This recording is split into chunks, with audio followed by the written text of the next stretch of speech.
இறை வார்த்தை மத்தேயு நற்செய்தி அதிகாரம் 9 இறைவசனங்கள் 27 முதல் 31 முடிய. காலத்தில் இயேசு தம் சொந்த ஊரை விட்டு வெளியே சென்றபோது பார்வையற்ற இருவர், தாவீதின் மகனே, எங்களுக்கு இரங்கும் என்று கத்திக்கொண்டே அவரை பின்தொடர்ந்தனர். அவர் வீடு வந்து சேர்ந்ததும் அந்த பார்வையற்றோரும் அவரிடம் வந்தனர். இயேசு அவர்களை பார்த்து, நான் இதை செய்ய முடியும் என நம்புகிறீர்களா என்று கேட்டார். அதற்கு அவர்கள் ஆமையா என்றார்கள்.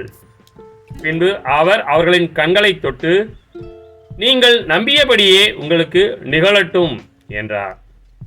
உடனே அவர்களின் கண்கள் திறந்தன. இயேசு அவர்களை நோக்கி, யாரும் இதை அறியாதபடி பார்த்து கொள்ளுங்கள் என்று மிக கண்டிப்பாக கூறினார்.